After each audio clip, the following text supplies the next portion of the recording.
사내의 등짝에 주먹만한 돌이 박혔습니다. 사내는 비틀거리면서도 품 안의 아이를 놓지 않았습니다. 갓난아이의 울음소리가 캄캄한 산길을 찢었습니다. 저놈 잡아라! 횃불이 서넛 어둠 속에서 불길처럼 쏟아졌습니다. 사내는 이를 악물고 절벽 끝까지 내달렸습니다. 발밑으로 검은 물줄기가 아득하게 흘렀습니다. 뒤에서 차가운 목소리가 사내의 등을 꿰뚫었습니다. 그 아이는 우리 이 판서댁의 핏줄이다. 네 놈의 씨가 아니야. 사내는 피 묻은 입술로 씁쓸하게 웃었습니다. 아닙니다. 이 아이는 제 아들입니다. 어째서 이 사내는 남의 집 아이를 품에 안고 죽음 앞에 섰을까요? 이 모든 비극은 석 달 전 한 양반가의 은밀한 결정에서 시작되었습니다. 오늘도 재미있는 이야기를 들려드릴게요. 구독, 좋아요, 알림 설정 이 세 가지가 영상 제작에 큰 힘이 됩니다. 자, 시작해볼까요? 꽈당! 사발이 마루 위에서 산산이 깨어졌습니다. 하얀 사기 조각들이 사방으로 튀었고 그 위로 미역국이 시커멓게 쏟아졌습니다. 이년아! 시어머니 최 씨의 날카로운 목소리가 안채를 찢었습니다. 시집 온 지가 3년이다 3년. 배때기가 왜 그리 쭉정이처럼 말랐느냐? 옥부는 마루 아래 차디찬 마당 흙 위에 이마를 받고 엎드려 있었습니다. 무릎 아래 적삼이 진흙에 젖어들었고 양 손바닥은 자갈에 눌려 벌겋게 부풀어 있었습니다. 어머님, 죄송합니다. 제가 부족한 탓입니다. 옥분의 목소리는 시로라기처럼 가늘었습니다. 최 씨 부인은 마루 끝에 떡 버티고 서서 며느리를 내려다보았습니다. 최 씨의 눈꼬리가 사납게 치켜 올라갔습니다. 입술 양끝이 힘껏 아래로 내려앉아 주름이 칼자국처럼 깊어졌습니다.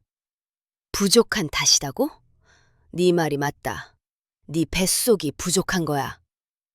최 씨가 손에 들고 있던 부채살을 탁 꺾었습니다. 뽀드득 소리가 안채 기둥 사이를 메아리 쳤습니다. 옥부는 고개를 더 깊이 숙였습니다. 이마에 묻은 흙 위로 눈물이 한 줄기 조용히 흘러내렸습니다. 그러나 옥부는 울음소리를 내지 않았습니다.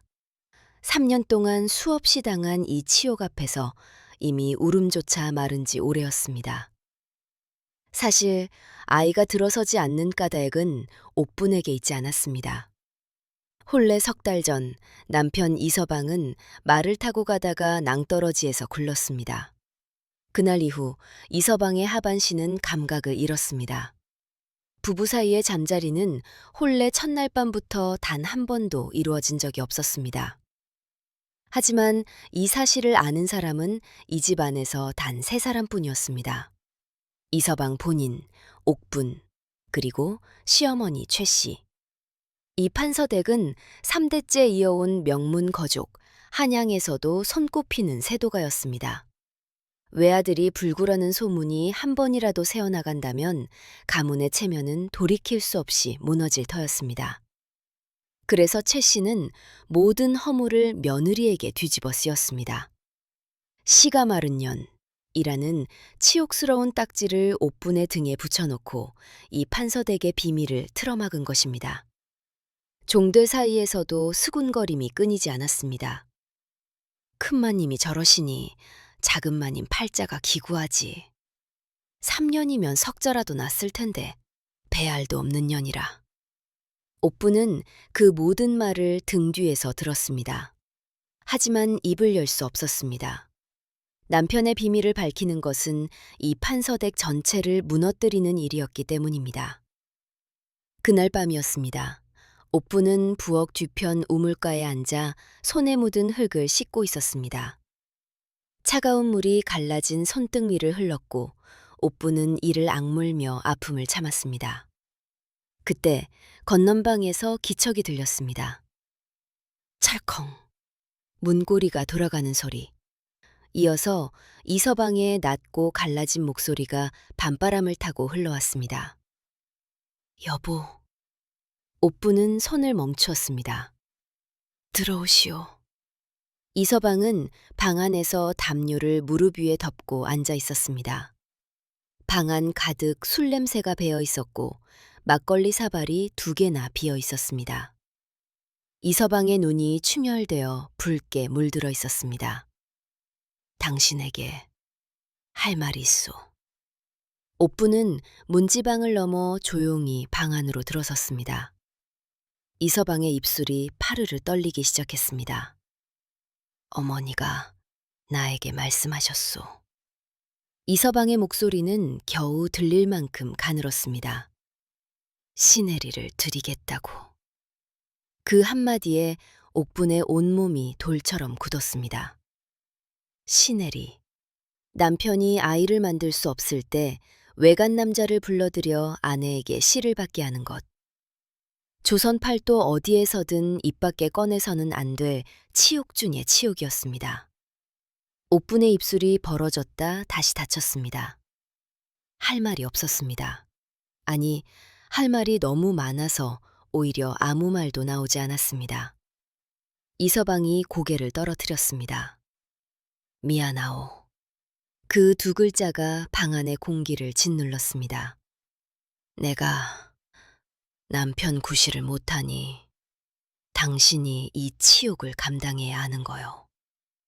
이서방의 눈에서 눈물이 뚝 떨어졌습니다.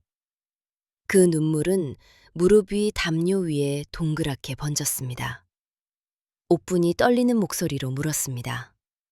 서방님은 그것을 허락하신 겁니까? 이서방은 한참을 말하지 못했습니다. 술 냄새 섞인 한숨이 1번, 2번 침묵을 대신했습니다. 허락한 게 아니오. 다만 거절할 수가 없었소. 이서방이 떨리는 손으로 빈 사발을 집어들었습니다. 사발을 입에 대었지만 이미 한 방울도 남아있지 않았습니다. 이서방이 사발을 내려놓으며 말했습니다. 아버지께서 후사가 없으면 양자를 드리겠다 하셨소. 옥분의 눈이 커졌습니다. 양자. 그것은 곧 이서방의 자리를 남에게 내주겠다는 뜻이었습니다. 핏줄이 아닌 아이가 이 판서댁의 후계가 되면 이서방은 자기 집안에서 남보다 못한 존재가 됩니다. 어머니는 그걸 막으시려는 거요. 양자 대신 시내리로 낳은 아이를 내 자식으로 올리겠다고. 옥부는 2주먹을 무릎 위에서 꽉 쥐었습니다. 손톱이 손바닥을 파고들었지만 아프지 않았습니다. 가슴이 너무 아파서 손바닥의 통증 따위는 느낄 겨를이 없었습니다. 그로부터 사흘 뒤 시어머니 최 씨가 옥분을 별당으로 불렀습니다. 별당은 이 판서댁의 가장 깊숙한 곳에 자리 잡고 있었습니다. 안채에서도 행랑채에서도 건넌방에서도 소리가 닿지 않는 곳, 비밀을 나누기에 이보다 적합한 장소는 없었습니다.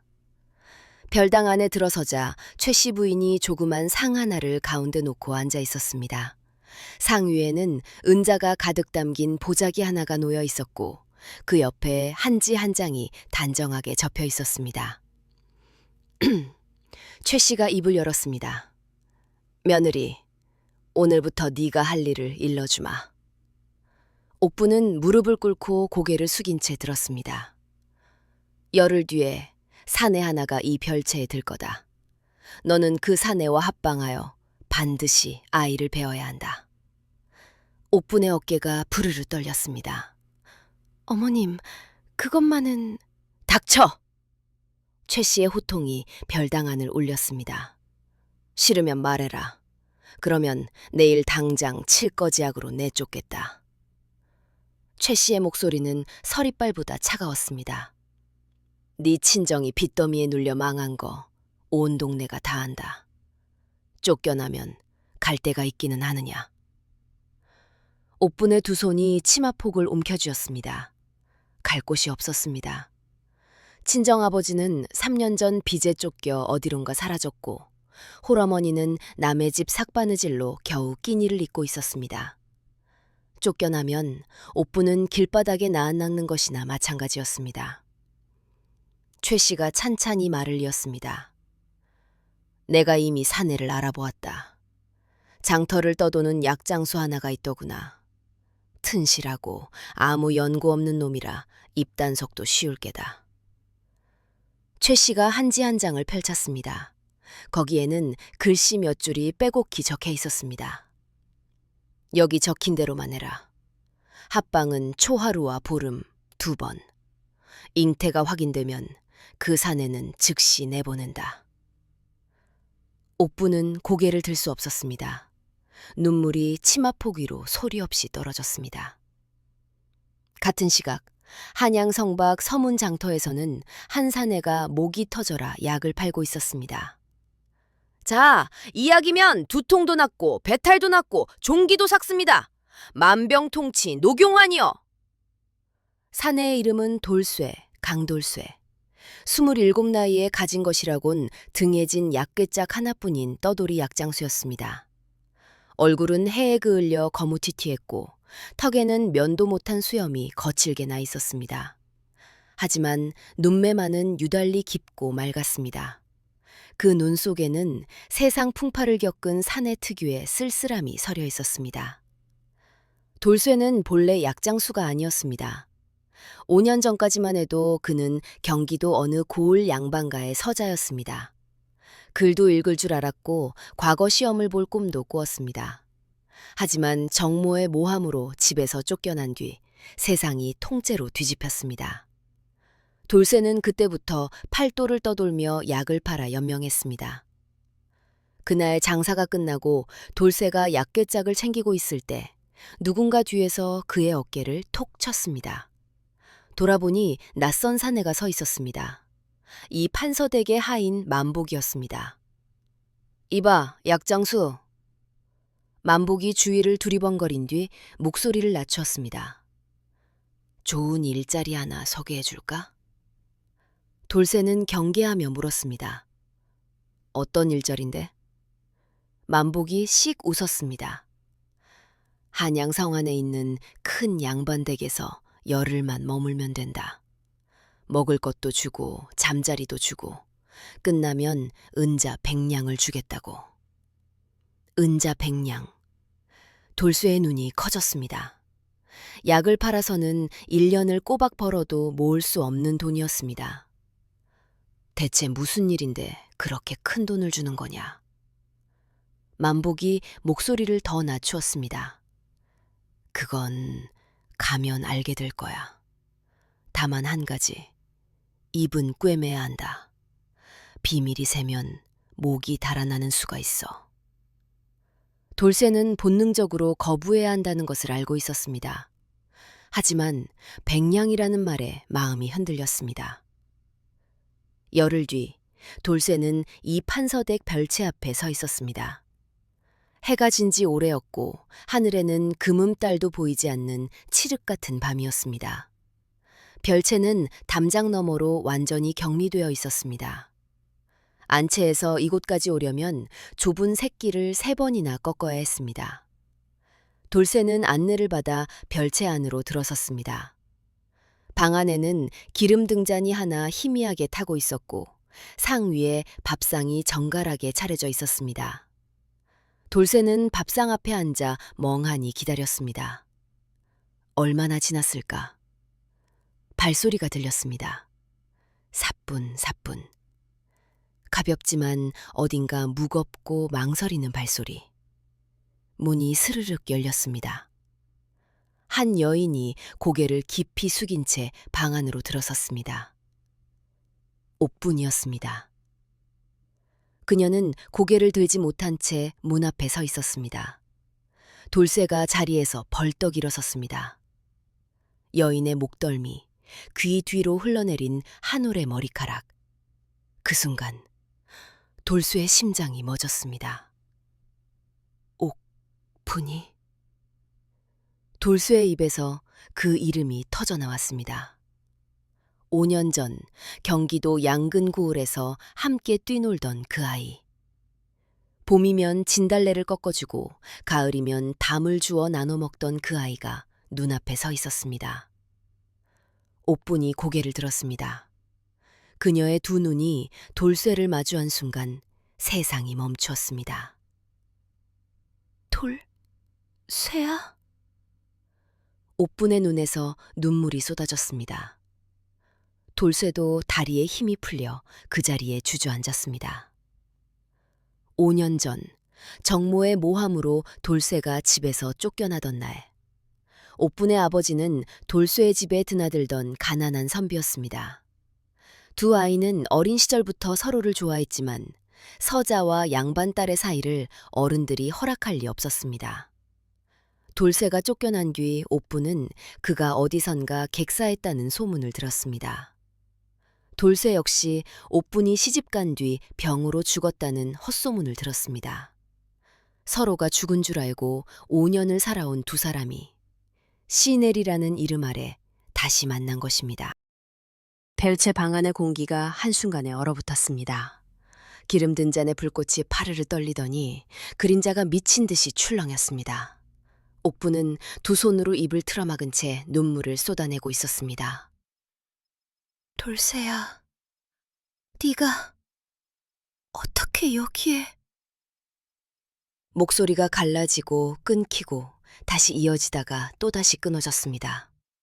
돌쇠는 바닥에 주저앉은 채로 옥분의 얼굴을 올려다보았습니다. 5년 전 양근 고을 뒷산 진달래밭에서 마지막으로 보았던 그 얼굴. 그때는 통통하던 볼이 지금은 앙상하게 깎여 있었고 햇살처럼 밝던 눈동자에는 먹물 같은 슬픔이 가득 고여 있었습니다. 죽은 줄 알았다. 돌쇠의 목소리가 겨우 한마디를 뱉었습니다. 네가 시집간 뒤에 병으로 죽었다고 들었다. 나는 5년 동안 네 제삿날을 가슴에 품고 살았다. 옥분의 울음이 한번 크게 터졌습니다. 그녀는 치마폭으로 얼굴을 가리며 어깨를 들썩이며 울었습니다. 나도 그랬어. 네가 객사했다는 소문을 듣고 석 달을 알아누웠었어. 두 사람 사이에 침묵이 길게 내려앉았습니다. 기름든 잔의 심지가 지글지글 타들어가는 소리만이 방 안을 채웠습니다. 옥분이 먼저 입을 열었습니다. 돌쇠야, 여기가 어딘지 아느냐? 돌쇠는 고개를 저었습니다. 양반댁이라고만 들었다. 열을 머물면 은자 100냥을 준다기에 왔다. 옥분의 얼굴이 한순간 창백하게 질렸습니다. 그녀는 떨리는 손으로 흘러내린 머리카락을 귀 뒤로 넘기며 말했습니다. 여기는 이 판서댁이다. 내가 시집 온 곳이야. 돌쇠의 눈이 천천히 커졌습니다. 그리고 네가 온 이유는... 옥분은 말을 잇지 못했습니다. 입술이 파르르 떨렸고 눈물이 턱끝에 매달렸다가 뚝 떨어졌습니다. 돌쇠는 영리한 사내였습니다. 은자 100냥이라는 거액, 별채라는 격리된 공간, 밤에 들어온 여인, 그리고 유부녀인 옥분. 모든 조각이 퍼즐처럼 맞춰지자 돌쇠의 얼굴에서 핏기가 싹 빠졌습니다. 시내리, 나를 시내리로 부른 거냐? 그 한마디에 옥분이 고개를 떨어뜨렸습니다. 대답이 필요 없었습니다. 옥분의 구부러진 등이, 그녀의 떨리는 어깨가, 침묵 자체가 대답이었습니다. 돌쇠가 벌떡 자리에서 일어섰습니다. 안 된다. 그의 목소리는 단호했지만 그 안에는 부서질 듯한 떨림이 숨어 있었습니다. 나는 떠나겠다.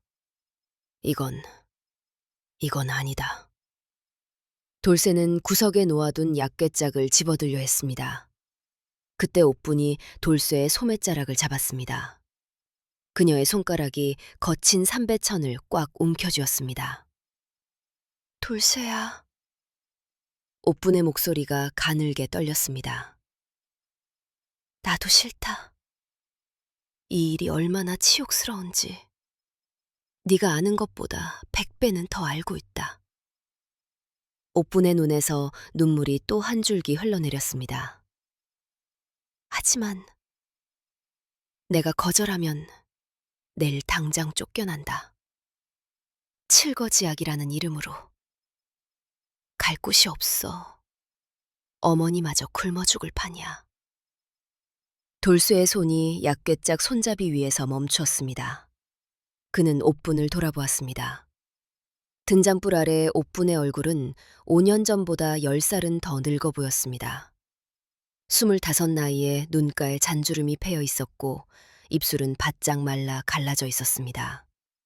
이것이 3년간 이 판서댁에서 버텨온 대가였습니다. 돌쇠의 심장이 크게 한 번 요동쳤습니다. 약궤짝에서 손을 놓았습니다. 옥분아. 돌쇠가 낮은 목소리로 그녀의 이름을 불렀습니다. 앉아라. 이야기를 하자. 두 사람은 바닥에 마주 앉았습니다. 엎어진 밥상에 밥알이 바닥 여기저기에 흩어져 있었고 김치 국물이 나무바닥 결을 따라 가늘게 번져 있었습니다. 돌쇠가 먼저 물었습니다. 서방은 어떤 사람이냐? 옥부는 한참을 말하지 못했습니다. 손가락으로 치마주름을 만지작거리다가 겨우 입을 열었습니다. 나쁜 사람은 아니야. 홀레 사람은 아니야. 혼례전에 말에서 떨어져서 하반신을 못 쓰게 되었어. 돌쇠의 눈썹이 찌푸려졌습니다. 불구라는 말이냐? 그렇다. 하지만 그건 그이의 잘못이 아니야. 그이도 괴로워하고 있어. 매일 밤 술에 절어 지내면서도 나한테 미안하다는 말밖에 못하는 사람이야. 옥분의 눈가에 다시 물기가 맺혔습니다. 시어머니가 모든 걸 꾸몄어. 시내리를 드리는 것도, 사내를 고르는 것도, 날짜를 정하는 것도 전부 시어머니 뜻이야. 서방도 나도 아무런 힘이 없어. 돌쇠는 이를 악물었습니다. 주먹 안의 손톱이 손바닥을 파고들었지만 그 아픔보다 가슴속의 분노가 더 뜨겁게 타올랐습니다. 자신이 사랑했던 여인이 이 꼴로 살고 있었다는 사실이, 5년간 아무것도 몰랐다는 사실이 돌쇠의 가슴팍을 불에 달군 쇠로 지지는 것만 같았습니다. 옥분아. 돌쇠가 주먹을 풀며 조용히 말했습니다. 내가 하겠다. 옥분이 고개를 들었습니다. 하지만 이것 하나만은 알아둬라. 나는 돈 때문에 하는 게 아니다. 은자 100냥, 그까짓 것 필요 없다. 돌쇠의 눈이 등잔불에 비쳐 붉게 일렁였습니다. 5년 전에 지켜주지 못한 것, 그 빚을 갚는 거다. 네가 쫓겨나지 않게, 네 어머니가 굶지 않게, 그것만을 위해서 하는 거다. 옥분의 눈에서 눈물이 뚝뚝 떨어졌습니다. 그녀는 아무 말도 하지 못하고 다만 고개를 끄덕였습니다. 그날 밤 두 사람은 같은 방 안에 있었지만 서로에게 손끝 하나 대지 못했습니다. 옥분은 방 한쪽 구석에 이불을 깔고 누웠고 돌쇠는 반대편 벽에 등을 기대고 앉아 밤을 새웠습니다. 기름 등잔이 꺼지고 방 안이 칠흑 같은 어둠에 잠겼을 때 옥분의 작은 흐느낌이 어둠 속에서 들려왔습니다. 돌쇠는 눈을 감았습니다. 주먹을 꽉 쥔 채 이를 악물고 그 울음소리를 들었습니다. 차마 다가갈 수 없었습니다. 다가가면 무너질 것 같았기 때문입니다. 자신이 무너지는 것이 아니라 두 사람 사이에 가까스로 버티고 있는 마지막 한 올의 도리가 끊어질 것 같았기 때문입니다. 초하룻날이 왔습니다. 시어머니 최 씨가 손수 별채에 밥상을 들여보냈습니다. 그날따라 밥상이 유난히 정갈했습니다. 쌀밥 위에 자치 올려져 있었고 소고기 장조림이 놓여 있었고 따끈한 미역국까지 김을 모락모락 피우고 있었습니다. 최 씨는 옥분에게 미리 귀뜸을 해두었습니다. 오늘 밤이다. 초하룻밤. 실수 없이 치러라. 옥분은 하루 종일 아무것도 먹지 못했습니다. 안채에서 빨래를 하면서도 손이 떨렸고 마당을 쓸면서도 빗자루를 3번이나 놓쳤습니다. 해가 뉘엿뉘엿 넘어가고 하늘이 검붉은 노을로 물들기 시작하자 옥분의 심장은 가슴 밖으로 튀어나올 것처럼 격렬하게 뛰었습니다. 별채로 가는 좁은 샛길. 옥분은 그 길을 한 발 한 발 장례 행렬처럼 느리게 걸었습니다. 발밑에 자갈이 사각사각 소리를 냈고 그 소리가 고요한 저녁 공기 속에서 유난히 크게 들렸습니다. 별채 문 앞에 섰을 때 옥분은 자신의 손이 얼음장처럼 차가워져 있는 것을 느꼈습니다. 문 너머에서 돌쇠의 기척이 느껴졌습니다. 옥분은 두 눈을 감았습니다. 떨리는 손으로 문고리를 잡았습니다. 하늘이시여, 이것이 제 운명이라면 받아들이겠나이다. 문이 열렸습니다. 당 안에 들어선 옥분은 문을 닫고 그 자리에 서 있었습니다. 돌쇠는 상 앞에 무릎을 꿇고 앉아 밥을 한 숟갈도 뜨지 못한 채 굳어 있었습니다. 두 사람 사이에 정갈한 밥상이 놓여 있었습니다. 미역국에서 피어오르는 김이 두 사람의 얼굴 사이를 유령처럼 떠다녔습니다. 밥이라도 먹자. 돌쇠가 먼저 말했습니다. 옥분은 고개를 끄덕이고 돌쇠 맞은편에 앉았습니다. 숟가락을 들었지만 손이 너무 떨려 밥알이 숟가락 위에서 후두둑 떨어졌습니다.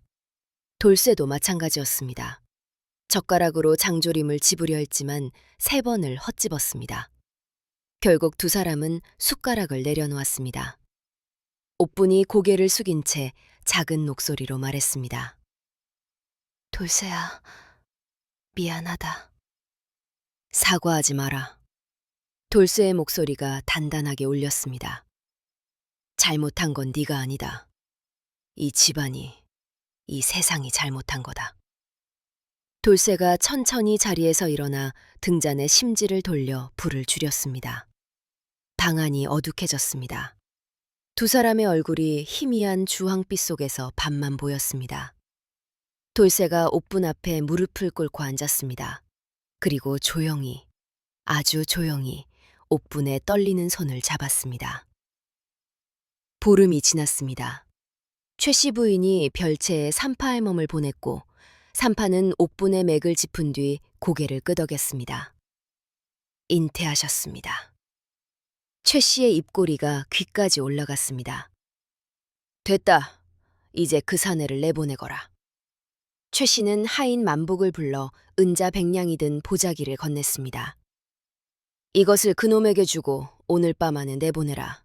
그리고 입을 꺼매도록 단단히 일러둬라. 만약 한마디라도 새어나오면 목숨이 없을 줄 알라고. 만복이 고개를 조아리며 별채로 향했습니다. 한편 별채에서는 돌쇠가 보따리를 챙기고 있었습니다. 약끝짝을 등에 지고 방 안을 둘러보았습니다. 열흘 동안 이 방에서 일어난 일들이 가슴속에 불덩이처럼 뜨겁게 남아 있었습니다. 옥분과 나눈 이야기, 함께 울었던 밤, 떨리는 손을 마주잡았던 순간, 그 모든 것이 이 방의 나무벽에, 기름 등잔의 그 흐름에, 바닥의 흠집 하나하나에 스며들어 있는 것만 같았습니다. 문이 열리고 만복이 들어왔습니다. 여기 은자 100냥이다.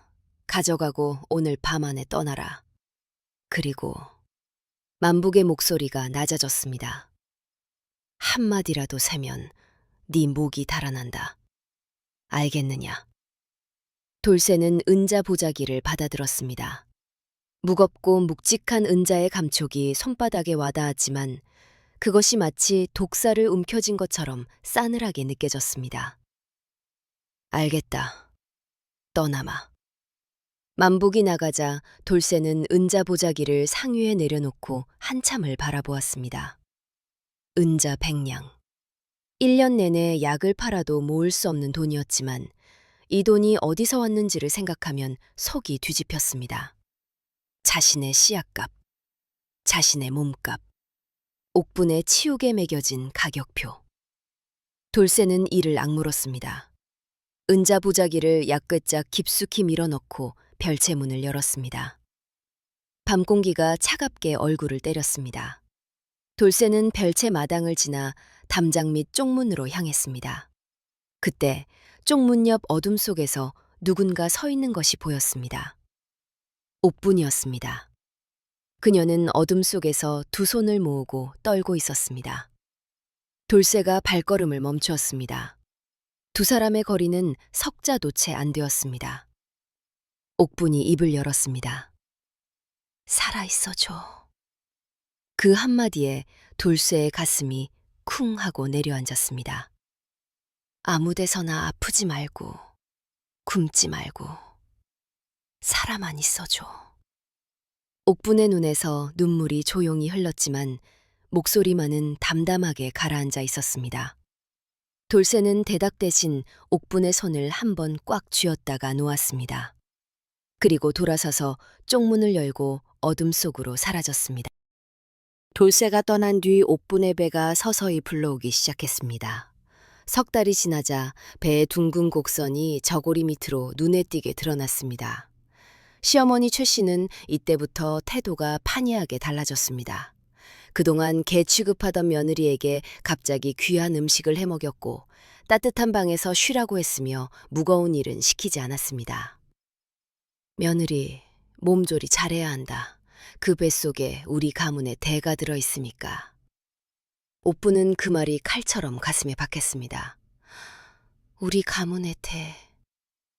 뱃속의 아이는 이 판서댁의 후손이 아니었습니다. 돌쇠의 피가 흐르는 떠돌이 약장수의 아이였습니다. 이 비밀이 들통나는 순간 옥분의 목숨은 바람 앞에 등불이 들떠였습니다.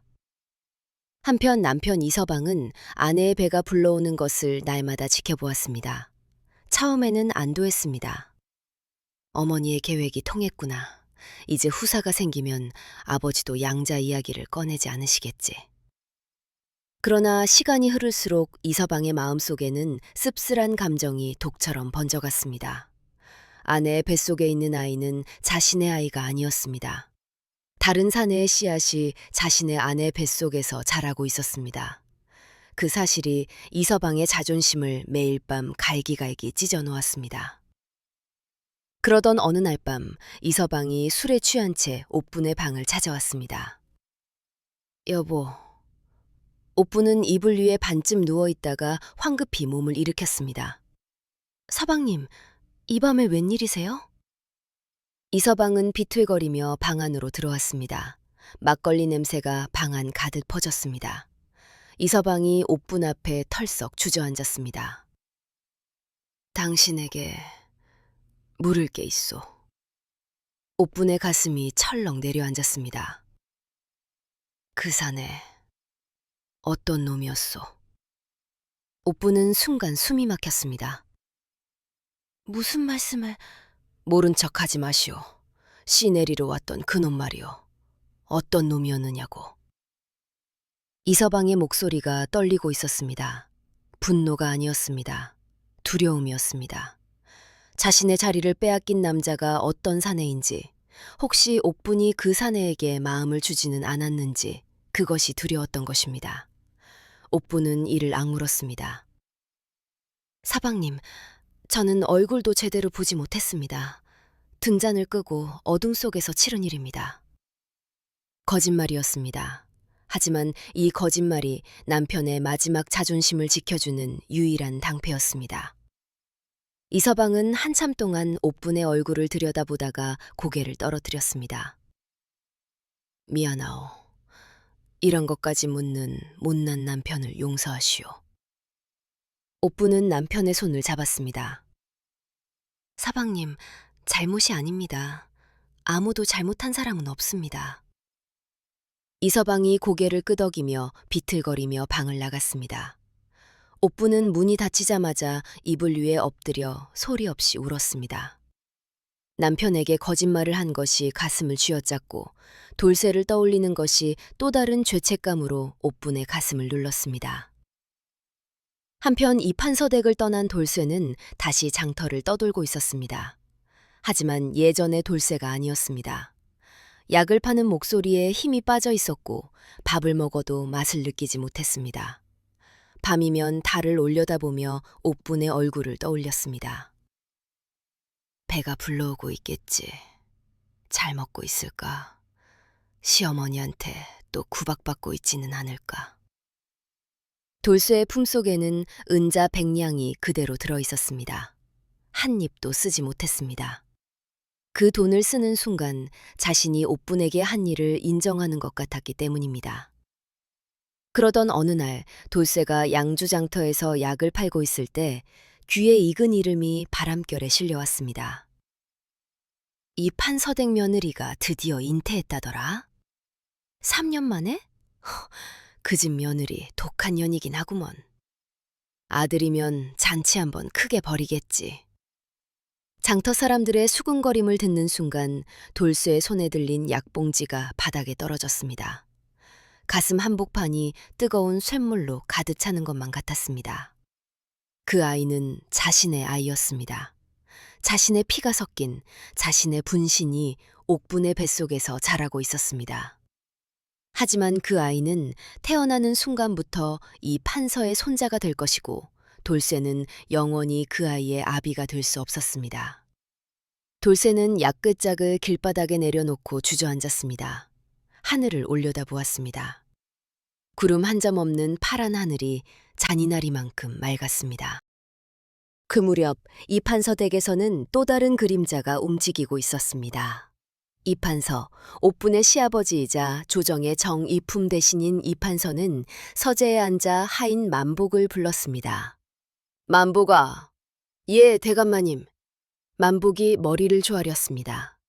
이판서가 부채를 접으며 낮은 목소리로 물었습니다. 그 산에 시내리로 들였던 놈, 지금 어디 있느냐? 만복이 더듬거렸습니다.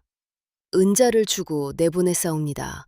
아마 장터 어디쯤에서 약을 팔고 있을 것입니다. 이판서의 눈이 가늘어졌습니다. 부채를 탁 펼쳤다가 다시 접는 소리가 서재를 울렸습니다. 살려두면 안 된다. 만복의 등줄기에 찬물이 쏟아지는 것 같았습니다. 대감마님? 듣지 못했느냐? 그놈이 살아서 떠돌아다니는 한 우리 집안의 비밀은 언제든 터질 수 있다. 이판서가 상하부채 끝으로 상판을 톡톡 두드렸습니다. 그놈의 입을 영영 닫아야 한다. 네가 수소문해서 그놈의 행방을 찾아라. 나머지는 내가 처리하마. 만복은 땀에 젖은 손으로 마루를 짚으며 고개를 조아렸습니다. 분부대로 하겠사옵니다. 이판서의 서재를 나온 만복의 다리가 후들후들 떨리고 있었습니다. 이판서댁의 비밀을 위해 사람의 목숨을 거두라는 명이 떨어진 것입니다. 제2장의 끝자락에서 비극의 톱니바퀴가 소리 없이 그러나 멈출 수 없이 돌아가기 시작했습니다. 만복이 후원 쪽문을 나서며 고개를 돌려 별채 쪽을 바라보았습니다. 열흘 전까지 그 사내가 머물렀던 별채에는 지금 불이 꺼져 있었고 그 안에서 벌어졌던 은밀한 일들의 흔적은 모조리 지워진 뒤였습니다. 만복은 한숨을 내쉬었습니다. 자신이 그 사내를 장터에서 꿰어왔고 자신이 그 사내를 별채로 안내했고 자신이 그 사내에게 은자를 쥐어주고 내보냈습니다. 그리고 이제 자신이 그 사내를 찾아내어 죽음으로 내몰아야 하는 것입니다. 만복의 손이 떨렸습니다. 죽이는 것은 이판서가 고용할 칼잡이들의 몫이겠지만 그 사내의 행방을 알려주는 것은 곧 그 사내의 목에 밧줄을 거는 것과 다름없었습니다. 그 사내의 눈이... 만복은 문득 돌쇠의 눈을 떠올렸습니다. 별채에서 처음 만났을 때 약장수 돌쇠의 눈은 맑고 깊었습니다. 세상에 찌든 사내치고는 놀라울 만큼 순한 눈이었습니다. 그런 눈을 가진 사내를 자신의 손으로 죽음에 밀어넣어야 한다는 사실이 만복의 가슴을 돌덩이처럼 짓눌렀습니다. 보름달이 중천에 떠있던 그날 밤이었습니다. 돌쇠는 양주장터 근처 허름한 주막의 다락방에서 잠을 청하고 있었습니다. 볏짚을 깔아놓은 바닥이 등을 찌르듯 뻣뻣했지만 떠돌이 약장수에게는 지붕 아래서 자는 것만으로도 감지덕지였습니다. 돌쇠는 눈을 감았지만 잠이 오지 않았습니다. 눈을 감으면 옥분의 얼굴이 떠올랐습니다. 별채에서 마지막으로 보았던 그녀의 눈. 살아있어줘. 그 목소리가 귓속에서 맴돌 때마다 가슴 한복판이 쥐어짜이듯 아팠습니다. 뒤척이고 또 뒤척이다가 한밤중이 넘어서야 겨우 눈이 감겼습니다. 그때였습니다. 다다다다다. 말발굽 소리가 주막 앞 길바닥을 때리며 다가왔습니다. 돌쇠의 눈이 번쩍 떠졌습니다. 말발굽 소리는 주막 바로 앞에서 멈추었고 이어서 산의 서넛에 움성거리는 소리가 들렸습니다. 여기라 했다. 이 주막에 묻고 있다더라. 돌쇠의 등줄기를 따라 찬물이 쏟아지는 것 같았습니다. 본능이 소리쳤습니다. 도망쳐라. 돌쇠는 소리 없이 자리에서 일어났습니다. 약글짝을 등에 지고 다락방 뒤쪽의 작은 창문으로 몸을 밀었습니다. 창문은 어른 한 명이 겨우 빠져나갈 만한 크기였습니다. 돌쇠는 약글짝을 먼저 창밖으로 밀어내고 자신의 몸을 구겨 넣었습니다. 어깨가 창틀에 걸렸습니다. 끼익! 나무가 삐걱거리는 소리가 밤의 정막을 찢었습니다. 위다! 다락에 있다! 아래에서 외침이 터졌습니다. 돌쇠는 이를 악물고 어깨를 비틀어 빠져나왔습니다. 저고리가 찢어지며 어깨에 피가 배어나왔지만 아픔을 느낄 겨를이 없었습니다. 주막 뒤편은 대나무 숲이었습니다. 돌쇠는 착지하자마자 대나무 사이로 내달렸습니다. 대나무 잎이 얼굴을 핥히고 뿌리가 발목을 걸었지만 돌쇠는 멈추지 않았습니다. 뒤에서 횃불의 불빛이 대나무 그림자 사이로 일렁이며 따라왔습니다. 놓치지 마라. 잡아야 한다. 자객 서넛이 횃불을 들고 뒤를 쫓았습니다. 돌쇠는 대나무 숲을 빠져나와 논뚝길로 접어들었습니다. 보름달이 논바닥에 비쳐 은빛으로 일렁이고 있었고 돌쇠의 발이 물기 젖은 논뚝을 밟을 때마다 철벅철벅 소리가 울렸습니다. 자객들의 발이 빨랐습니다. 돌쇠보다 한 뼘은 더 긴 다리를 가진 사내들이 횃불을 내던지고 전력으로 달려왔습니다. 논둑이 끝나는 지점에 작은 야산이 보였습니다. 돌쇠는 야산으로 몸을 던지듯 뛰어올랐습니다. 가시덤불이 종아리를 찢었고 날카로운 돌이 발바닥을 찍었습니다. 피가 발자국마다 번졌지만 돌쇠는 이를 악물고 산등성이를 타넘었습니다.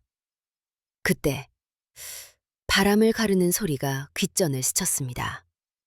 돌쇠가 반사적으로 고개를 숙이자 나무 손잡이가 달린 단도 하나가 귀를 스치며 날아가 앞에 나무 줄기에 퍽 하고 박혔습니다.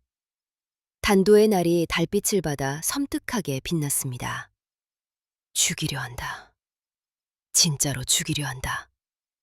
돌쇠는 비로소 깨달았습니다. 이것은 단순한 협박이 아니었습니다. 이 판서가 보낸 자객들이 자신의 입을 영영 닫기 위해 칼을 들고 온 것이었습니다. 살기 위해 달려야 했습니다. 옥분을 위해서, 뱃속의 아이를 위해서 살아남아야 했습니다. 돌쇠는 산등성이를 넘어 반대편 골짜기로 몸을 굴리듯 내려갔습니다. 골짜기 아래에 개울이 하나 흐르고 있었습니다. 돌쇠는 개울물에 첨벙 뛰어들었습니다. 무릎까지 차는 차디찬 물이 종아리의 상처를 칼처럼 쑤셨습니다. 돌쇠는 이를 악물고 개울을 거슬러 올라갔습니다. 물속으로 들어가면 발자국이 지워지고 냄새도 사라지기 때문입니다. 산짐승을 쫓는 포수들의 수법을 알고 있었던 것이 이 순간 돌쇠의 목숨을 살렸습니다. 한참을 물속으로 거슬러 올라간 돌쇠는 개울 옆에 바위 틈 사이에 몸을 밀어넣었습니다. 바위와 바위 사이의 좁은 틈새에 약궤짝을 앞에 놓고 웅크리고 앉았습니다. 숨소리를 죽였습니다. 심장이 갈비뼈를 두드리는 소리가 고막을 울릴 만큼 크게 들렸습니다. 얼마나 지났을까? 횃불빛이 머리 위 바위를 스치며 지나갔습니다. 이쪽에는 없다. 발자국이 끊겼어. 개울로 들어간 모양이다. 상류 쪽을 뒤져라. 발소리가 멀어져 갔습니다. 돌쇠는 그제야 입안에 물고 있던 피를 뱉었습니다. 도망치다 입안을 깨물어 피가 고여 있었던 것입니다. 바위 틈에 웅크린 채 돌쇠는 하늘을 올려다보았습니다. 바위 사이로 보이는 좁은 하늘에 별이 총총히 박혀 있었습니다. 날이 밝았습니다. 자객들은 돌쇠를 찾지 못하고 물러갔습니다. 돌쇠는 바위 틈에서 기어 나왔습니다. 온몸이 엉망이었습니다. 오른쪽 귀에서는 아직도 피가 배어 나왔고 어깨에 찢어진 상처는 부어올라 곤기 시작했습니다. 종아리에는 가시덤불에 긁힌 피딱지가 여기저기 앉아 있었고 발바닥에는 날카로운 돌에 찔린 깊은 상처가 걸을 때마다 찌릿찌릿 아팠습니다. 돌쇠는 약궤짝을 열었습니다. 다행히 그 짝 안의 약재들은 무사했습니다. 돌쇠는 떨리는 손으로 상처에 약을 발랐습니다. 지혈초를 지치겨 귀와 어깨에 붙이고 헌천으로 동염했습니다. 약을 바르며 돌쇠는 생각했습니다. 이 판서가 나를 죽이려 한다. 비밀을 묻기 위해서. 이대로 떠돌다간 언젠가 반드시 잡힌다. 그렇다면 선택지는 둘. 하나, 팔도 끝까지 도망쳐서 숨어 사는 것. 둘, 이 판서댁으로 돌아가 옥분에게 이 사실을 알리는 것. 돌쇠의 가슴이 요동쳤습니다. 옥분은 아무것도 모르고 있었습니다. 자신이 쫓기고 있다는 것도, 이 판서가 자신의 목숨을 노리고 있다는 것도, 아무것도 모르는 채 뱃속의 아이를 키우고 있을 것입니다. 만약 자신이 죽으면 옥분은 영영 진실을 알지 못한 채 이 판서댁의 거짓 속에서 살아가게 될 것입니다. 돌쇠는 이를 악물었습니다. 약끝짝을 등에 지고 한양 쪽으로 발길을 돌렸습니다. 사흘 뒤 돌쇠는 한양 성벽이 보이는 곳까지 왔습니다. 하지만 이 판서댁의 정면으로 들어갈 수는 없었습니다. 자객들이 지키고 있을 것이 뻔했기 때문입니다. 돌쇠는 머리를 굴렸습니다. 이 판서댁의 구조를 별채에 머무는 동안 어렴풋이 파악해 두었습니다. 안채 뒤편으로 빨래터가 있었고 빨래터 옆에는 담장이 낮은 곳이 있었습니다. 새벽녘에 그곳으로 넘어갈 수 있을 것이었습니다. 문제는 옥분을 어떻게 만나느냐였습니다. 돌쇠는 한양 성문 앞에서 하루를 기다렸습니다. 장꾼들 틈에 섞여 눈과 귀를 열어두었습니다. 그러다 귀에 익은 목소리가 들렸습니다. 이 판서댁 안주인께서 미역을 보내라 하셨다. 큰 무듬으로 셋. 이 판서댁의 여종 춘심이었습니다. 돌쇠는 춘심이 시장을 보고 돌아가는 뒷길을 따라갔습니다. 인적이 드문 골목에서 돌쇠가 춘심 앞을 막아섰습니다. 춘심이 놀라 비명을 지르려 하자 돌쇠가 급히 손을 내저으며 말했습니다. 조용히 해라. 나는 네 주인 댁을 해치워온 게 아니다. 작은 마님께 급히 전할 말이 있다. 춘심의 눈이 동그래졌습니다. 당신이 그 약장수? 춘심도 시네리의 존재를 어렴풋이 알고 있었던 것입니다. 그날 밤 새벽 인경이 울리기 직전 돌쇠는 이 판서댁 빨래터 옆 담장을 소리 없이 넘었습니다. 춘심이 미리 열어둔 안채 뒤편현의 쪽문을 통해 돌쇠는 옥분의 방 앞까지 도달했습니다. 문 앞에서 잠시 망설였습니다. 이 문을 열면 모든 것이 달라집니다. 옥분은 자신이 살아서 돌아온 것에 놀랄 것이고 이 판서가 자신을 죽이려 한다는 사실에 두려움에 떨 것입니다. 하지만 알려야 했습니다. 옥분에게는 알 권리가 있었습니다. 돌쇠가 문을 2번 가볍게 두드렸습니다. 톡톡. 안에서 인기척이 났습니다. 문이 살짝 열리고 옥분의 얼굴이 보였습니다. 배가 많이 불러온 옥분의 얼굴은 첫날 별채에서 보았을 때보다 오히려 더 야위어져 있었습니다. 옥분이 돌쇠를 알아보는 데는 찰나의 시간도 걸리지 않았습니다. 돌쇠야. 옥분의 눈이 경악으로 찢어지듯 커졌습니다. 그녀의 시선이 돌쇠의 피 묻은 귀 붕대와 어깨의 상처 위를 재빠르게 훑었습니다. 이게 무슨... 이 상처는 대체... 돌쇠가 급히 옥분의 입을 가리며 속삭였습니다. 조용히 해라. 들키면 안 된다. 돌쇠는 옥분의 방 안으로 조용히 들어섰습니다. 옥분은 떨리는 손으로 약개짝에서 약재를 꺼내 돌쇠의 상처를 다시 치료해 주었습니다. 귀에 붕대를 풀자 칼에 스친 상처가 벌겋게 부풀어 있었습니다. 옥분의 눈에서 눈물이 뚝뚝 떨어졌습니다. 누가 이런 짓을? 돌쇠가 낮은 목소리로 말했습니다. 이 판서대감이다. 내 입을 막기 위해 칼잡이를 보냈다. 옥분의 몸이 나뭇잎처럼 떨렸습니다. 시아버지가 설마... 옥분아, 들어라. 이 판서는 처음부터 나를 살려둘 생각이 없었다. 씨를 받고 나면 증거를 없애려 했던 거다. 옥분은 두 손으로 불러온 배를 감싸 안았습니다. 뱃속에서 아이가 꿈틀 움직이는 것이 손바닥으로 전해졌습니다. 이 아이가 태어나면 이 판서는 나를 완전히 지울 거다. 아이의 진짜 아비가 누구인지 아는 사람은 이 세상에 나와 너 둘뿐이니까. 옥분의 얼굴이 핏기 없이 하얘졌습니다. 그렇다면 나도 위험한 거야? 돌쇠는 잠시 입술을 깨물었습니다. 아직은 아니다. 네가 아이를 낳아야 하니까. 하지만 아이를 낳고 나면 장담할 수 없다. 방 안의 공기가 얼음장처럼 싸늘해졌습니다. 그때였습니다. 끼. 옥분의 방 바깥에서 마루 널빤지가 삐걱거리는 소리가 들렸습니다. 돌쇠와 옥분이 동시에 굳었습니다. 누군가 마루 위를 걸어오고 있었습니다. 한 발, 또 한 발. 느리지만 무겁고 불규칙한 발소리. 돌쇠는 재빨리 얍개짝을 들고 옥분의 옷장 뒤편 어둠 속에 몸을 숨겼습니다. 문이 열렸습니다. 이서방이었습니다. 이서방은 대나무 지팡이에 몸을 의지한 채 비틀비틀 방 안으로 들어섰습니다. 술 냄새가 방 안을 가득 메웠습니다. 여보, 아직 안 잤소? 옥분은 겨우 표정을 추스르며 대답했습니다. 예, 서방님.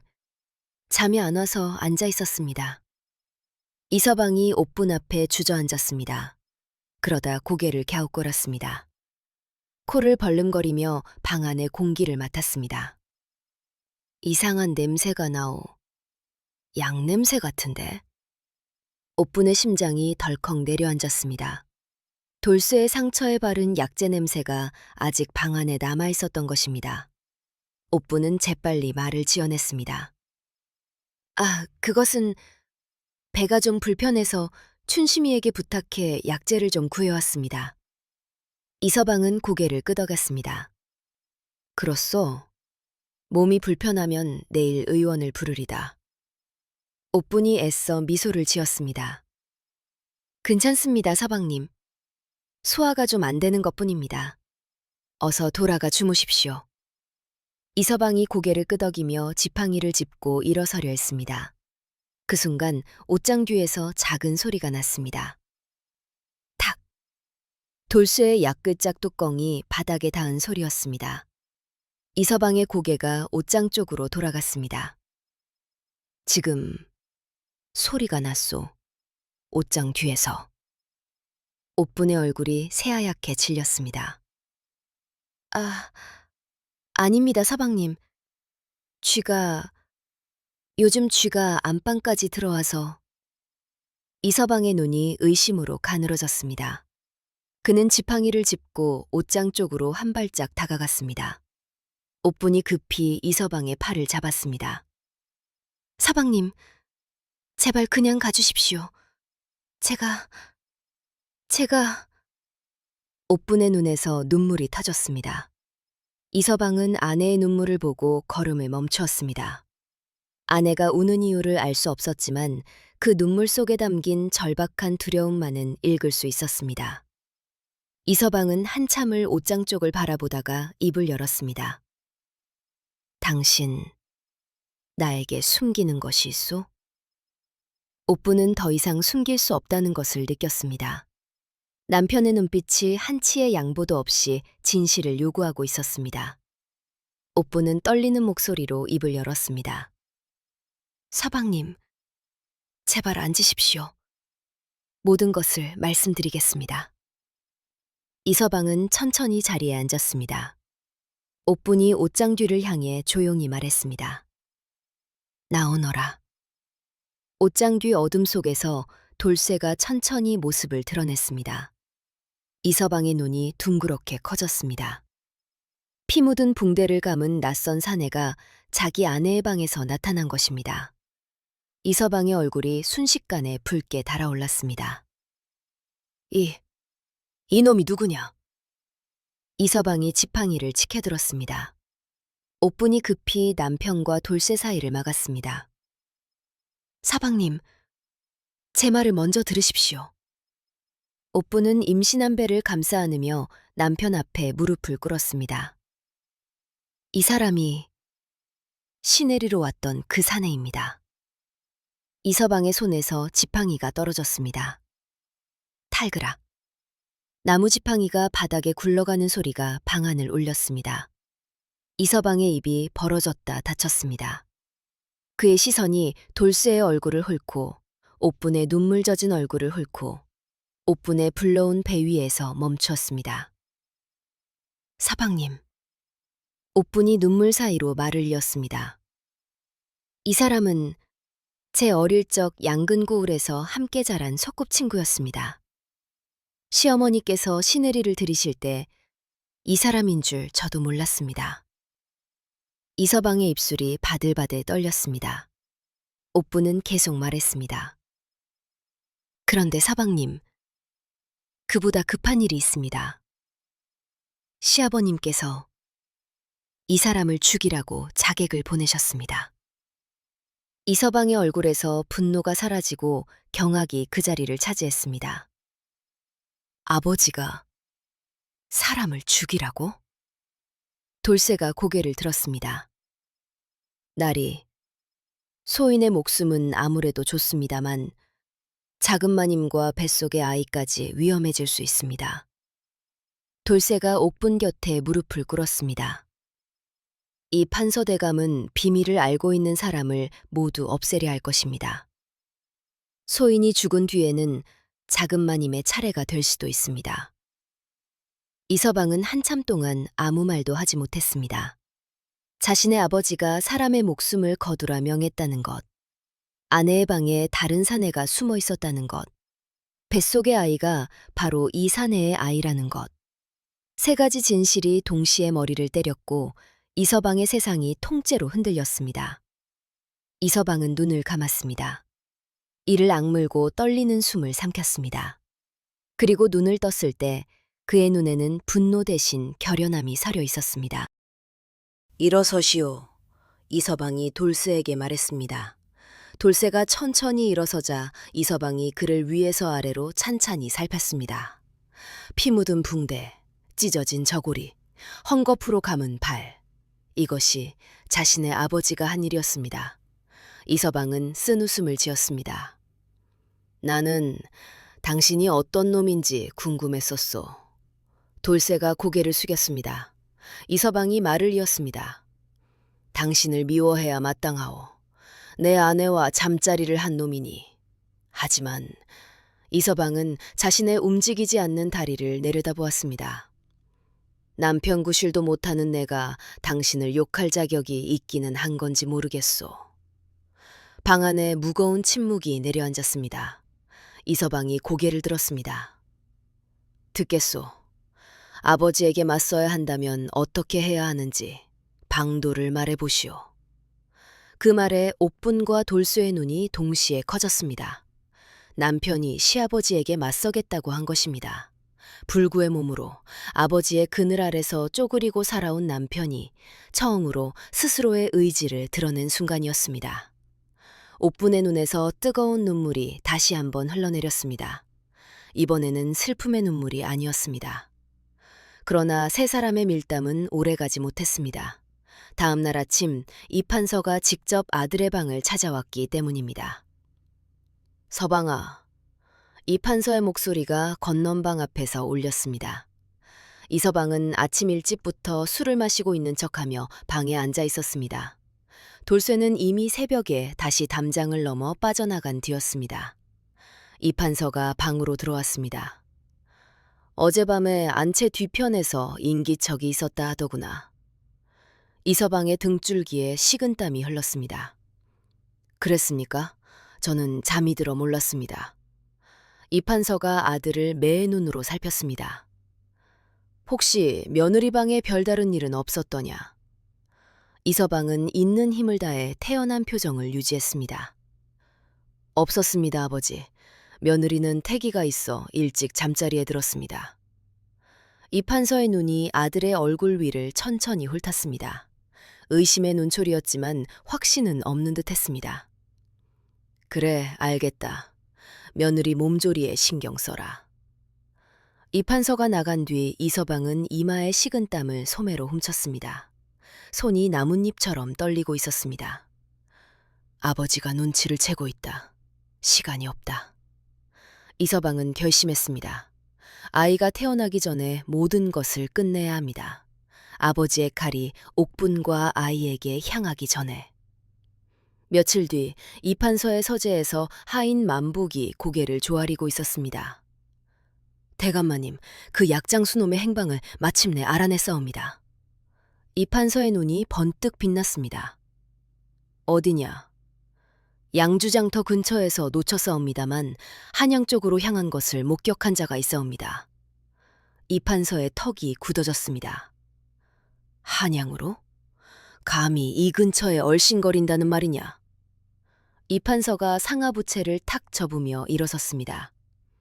더 이상 미적거릴 수 없다. 칼잡이 5을 더 불러라. 그리고 관가에 도둑 신고를 넣어라. 만복이 고개를 들었습니다. 도둑 신고를 말씀이십니까? 이판서의 입꼬리가 차갑게 올라갔습니다. 그렇다. 그놈이 우리 집에 들어와 은자 100냥을 훔쳤다고 포도청에 고하는 거다. 만복은 그제야 이판서의 계략을 이해했습니다. 돌쇠를 도둑으로 몰면 관군이 나서서 잡아들일 것이고 푸도청 옥에 갇히면 칼잡이를 보낼 필요도 없이 도둑죄로 곤장을 맞아 죽게 만들 수 있었습니다. 설령 죽지 않더라도 도둑놈의 증언을 누가 믿겠습니까? 시내리 같은 치욕스러운 일을 떠벌리는 놈이 있다 해도 그놈이 도둑으로 잡혀온 자라면 아무도 귀를 기울이지 않을 거다. 이판서의 계략은 치밀하고 잔혹했습니다. 이서방은 밤새 잠을 이루지 못했습니다. 아버지에게 맞서겠다고 큰 소리를 쳤지만 불구의 몸에 벼슬도 없는 자신이 판서벼슬을 지낸 아버지를 어찌 이길 수 있겠습니까? 이서방은 머리를 짜냈습니다. 그러다 문득 하나의 이름이 떠올랐습니다. 외숙부 박참판이었습니다.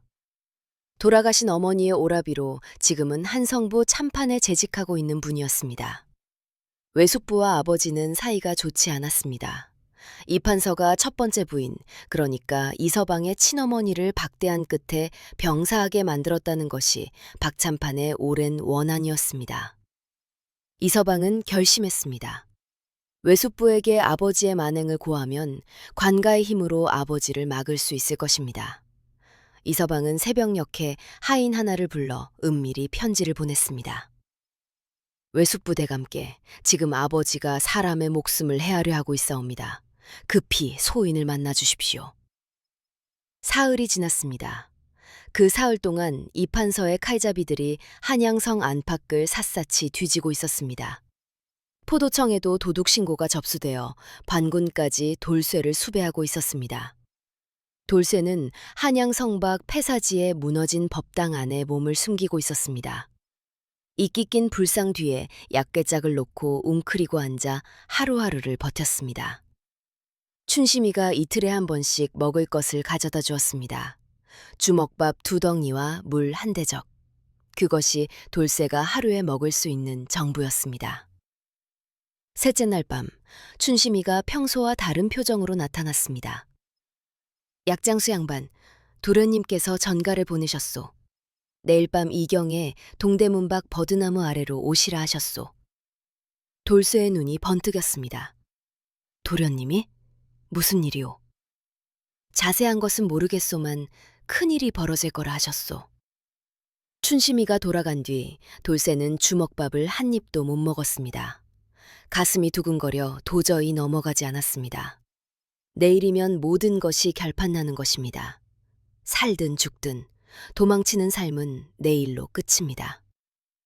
다음 날 밤 이경이 가까워질 무렵 동대문 밖 버드나무 아래에 이서방이 먼저 와 있었습니다.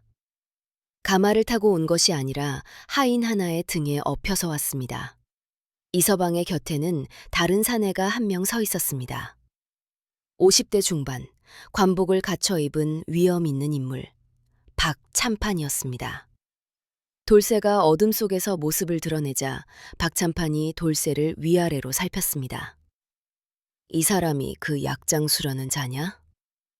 이서방이 고개를 끄덕였습니다. 예, 외숙부. 이 사람이 시내리로 왔던 자이고 아버지가 죽이려 하는 자입니다. 박참판의 얼굴이 굳어져졌습니다. 이 판서 그자가 끝내 이런 짓까지 하는구나.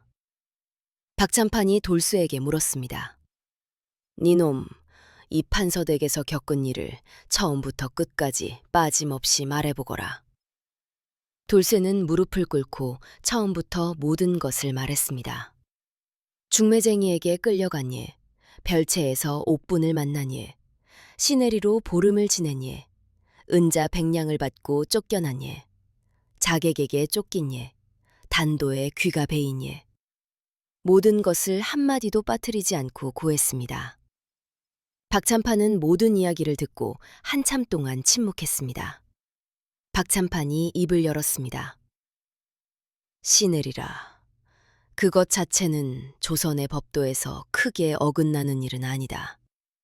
양반가에서 대를 잇기 위해 드물지 않게 행하는 일이니. 박참판의 목소리가 낮아졌습니다. 허나 사람을 죽이는 것은 다른 문제다. 증거를 없애기 위해 칼을 보내고 거짓 도둑 등 누명까지 씌우다니. 이것은 살인 음모다. 박참판이 이서방을 보았습니다.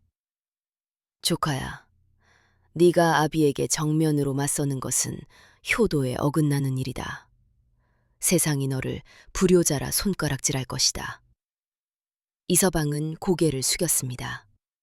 박참판이 말을 이었습니다. 그러나 사람의 목숨을 함부로 거두는 것을 보고도 모른 채 하는 것은 효도가 아니라 방조다. 박참판은 툼에서 접힌 문서 한 장을 꺼냈습니다. 내가 한성부에 수사를 청할 것이다. 이 판서댁의 하인 만복을 불러들여 증언을 받으면 칼잡이를 보낸 정황이 드러날 게다. 돌쇠가 고개를 들었습니다. 대감마님, 만복이는 소인을 죽이라는 명을 받고도 차마 그러지 못한 사람이옵니다. 박참판이 고개를 끄덕였습니다. 그렇다면 만복이의 증언이 핵심이 되겠구나. 닷새 뒤 한성보 관하에서 이 판서에 대한 수사가 시작되었습니다. 만복이 관하에 불려왔습니다. 만복은 이 판서의 명을 받아 칼잡이를 고용하고 돌쇠를 추적한 일을 낱낱이 진술했습니다. 만복의 눈에서 눈물이 흘렀습니다. 소인은 대감마님의 명이 두려워 따랐을 뿐이옵니다. 그 약장수를 죽이는 것이 얼마나 큰 죄인지 소인도 알고 있었사옵니다. 칼잡이 셋도 체포되었습니다. 그들은 이 판서의 하인에게서 은자를 받고 돌쇠를 처치하라는 명을 받았다고 진술했습니다. 증거가 쌓여갔습니다. 이 판서는 관하에 불려오면서도 당당한 표정을 잃지 않았습니다. 이것이 무슨 해괴한 짓이냐. 판서를 지낸 내가 도둑놈 하나 때문에 관하에 끌려오다니. 그러나 만복의 증언, 칼잡이들의 자백, 돌쇠의 귀에 남은 칼자국, 포도청에 접수된 거짓 도둑 신고서까지 모든 것이 이 판서의 입을 막았습니다. 이 판서의 얼굴이 처음으로 일그러졌습니다.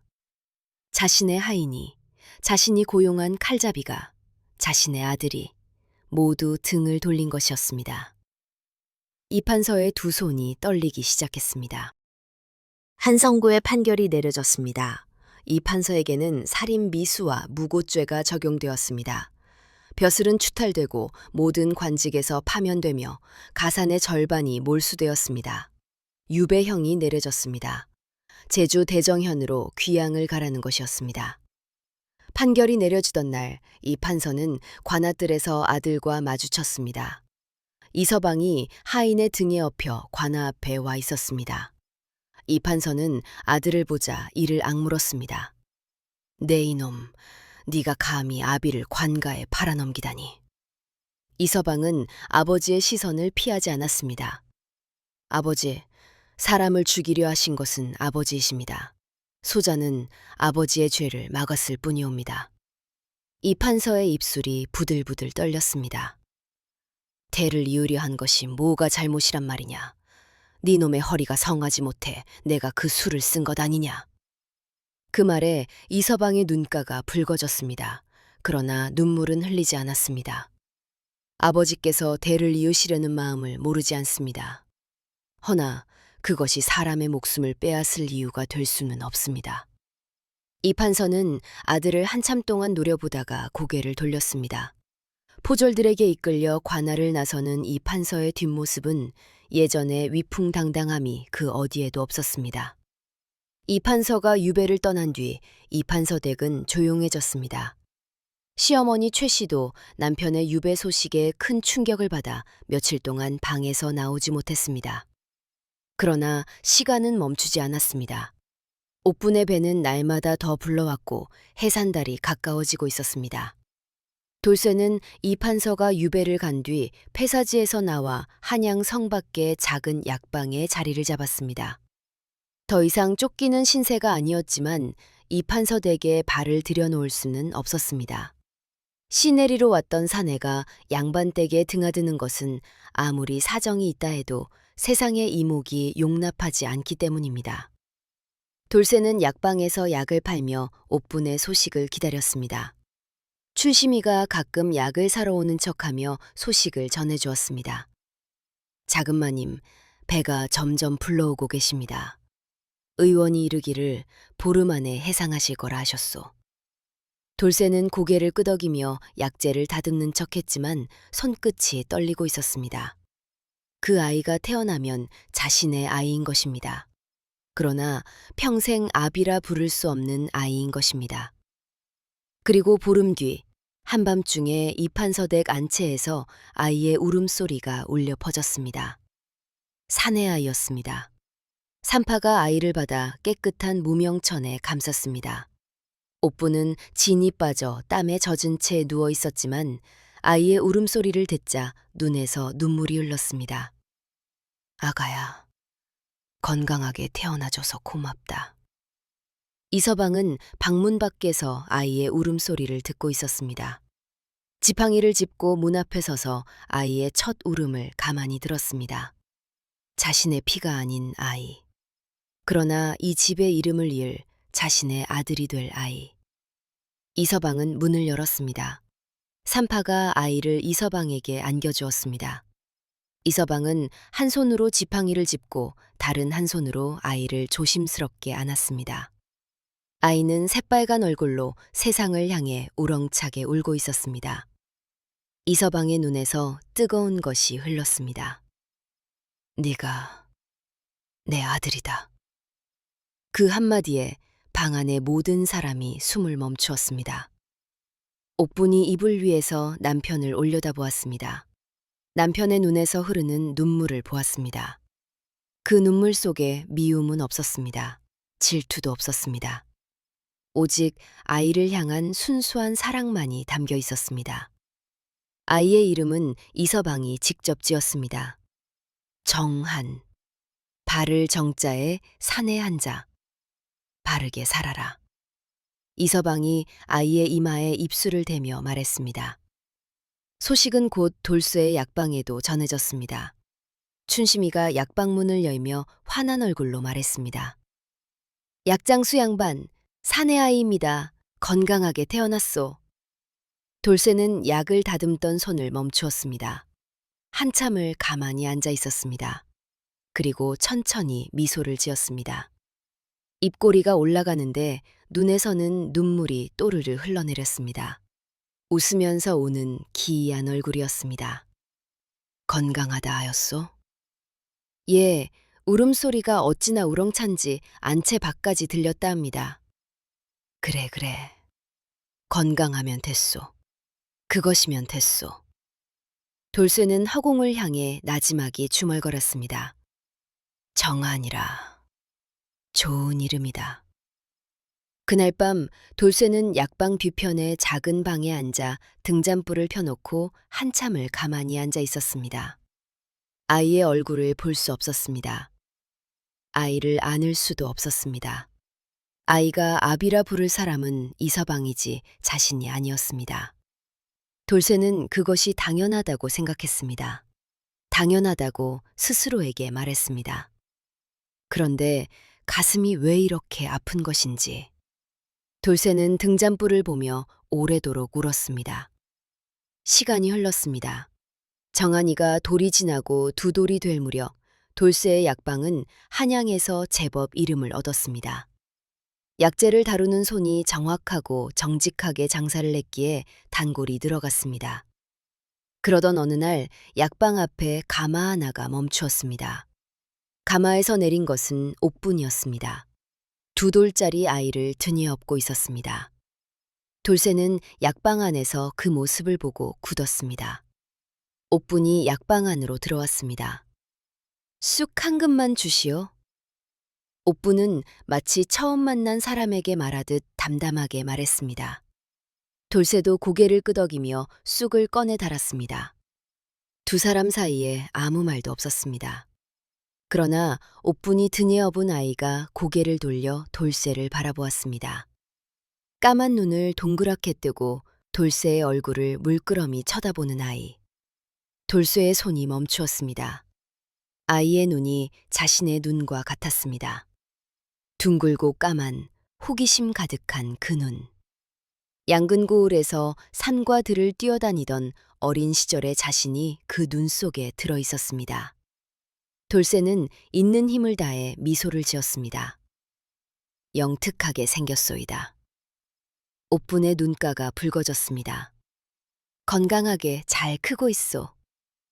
그 짧은 대화가 두 사람이 나눌 수 있는 전부였습니다. 옥분은 쑥을 받아들고 가마에 올랐습니다. 가마가 떠나기 전 등에 업힌 아이가 다시 한번 고개를 돌려 돌쇠를 바라보았습니다. 아이가 작은 손을 흔들었습니다. 돌쇠는 그 작은 손을 보며 가슴 깊은 곳에서 뜨거운 것이 치밀어 올라 입술을 깨물었습니다. 그리고 천천히 손을 들어 흔들어 주었습니다. 그 뒤로도 옥분은 가끔 약방에 왔습니다. 항상 약을 사러 오는 척했고 항상 아이를 데리고 왔습니다. 돌쇠는 약을 건네며 아이에게 작은 엿조각을 하나씩 쥐어주었습니다. 아이는 자라면서 약방 아저씨라고 돌쇠를 불렀습니다.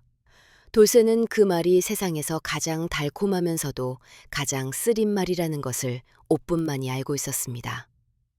세월이 흘러 정한이가 7살이 되던 해 이서방이 병으로 사리에 눕게 되었습니다. 원래부터 허약했던 몸이 끝내 버티지 못한 것입니다. 이서방은 임종 직전에 옥분을 불렀습니다. 여보, 정한이를 잘 키워주시오. 옥분이 남편의 손을 꼭 잡았습니다. 서방님, 그런 말씀 마시오. 이서방은 쓴웃음을 지었습니다. 하나만 부탁이 있소. 무엇이든 하겠습니다. 약방의 그 사람에게 전해주시오. 이서방의 숨이 점점 거칠어졌습니다. 고맙다고. 그 사람 덕에 나는 아비가 될 수 있었다고. 그 아이를 안았던 그 순간이 내 평생에서 가장 행복한 순간이었다고. 이서방의 눈에서 마지막 눈물이 흘렀습니다.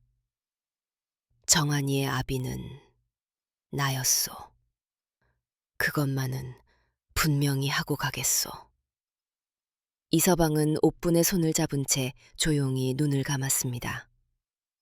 이서방의 장례가 치러진 뒤 옥분은 약방을 찾았습니다. 돌쇠는 옥분의 상복을 보고 모든 것을 알았습니다. 두 사람은 한참 동안 마주 앉아 아무 말도 하지 못했습니다. 옥분이 먼저 입을 열었습니다. 사방님의 유언이요. 옥분은 이서방의 마지막 말을 전했습니다. 고맙다는 말, 아비가 될 수 있어 행복했다는 말, 정한이의 아비는 자신이었다는 말. 돌쇠는 모든 말을 듣고 한참을 침묵하다가 나지막이 말했습니다. 도련님은 대단한 분이셨소. 돌쇠의 목소리가 떨렸습니다. 소인은 씨만 남겼을 뿐이요.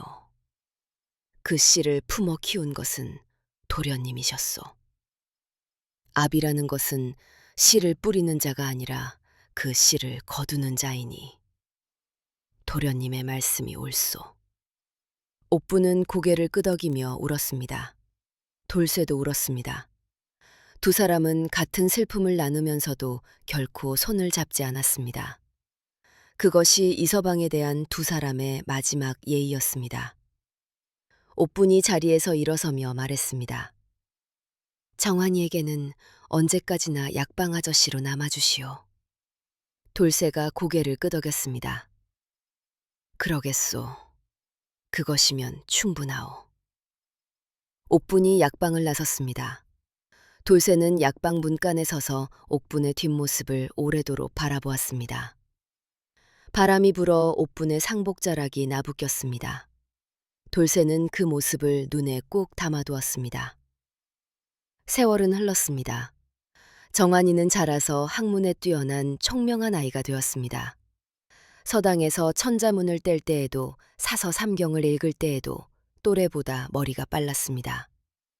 옥부는 정한이에게 학문을 가르치면서도 한 가지를 늘 강조했습니다. 사람의 가치는 핏줄이 아니라 마음에서 나온다. 네 아버지가 그런 분이셨다. 정한이는 그 말의 깊은 뜻을 아직 모르는 채 고개를 끄덕였습니다. 돌쇠는 약방에서 변함없이 약을 팔았습니다. 정한이가 가끔 약방에 와서 약방 아저씨라 부르며 엿을 받아먹을 때마다 돌쇠는 아이의 머리를 쓸어주며 미소를 지었습니다. 아이는 무럭무럭 자랐고 돌쇠의 머리에는 하나둘 흰 머리카락이 늘어갔습니다. 그래도 돌쇠는 행복했습니다. 아이가 건강하게 자라는 것을 곁에서 지켜볼 수 있다는 것, 그 하나만으로도 충분히 행복했습니다. 누군가가 물었습니다. 약방 주인장, 장가는 안 드시오? 돌쇠는 웃으며 대답했습니다. 이 약방이 내 가족이오. 약재 냄새가 내겐 아이 냄새보다 좋소이다. 사람들은 웃었지만 돌쇠의 눈 속에 깃든 깊은 그리움까지는 읽지 못했습니다. 여러분, 이것이 시네리의 이야기입니다. 뿌리는 보이지 않아도 나무를 살리고 핏줄은 숨겨져 있어도 사랑은 사라지지 않습니다. 진짜 아비란 씨를 뿌리는 자가 아니라 그 씨를 품고 키우는 자이며 진짜 사랑이란 곁에 두는 것이 아니라 멀리서 지켜보는 것일 수도 있는 법이옵니다. 구독, 좋아요, 댓글은 야담한 뿌리에 큰 힘이 됩니다.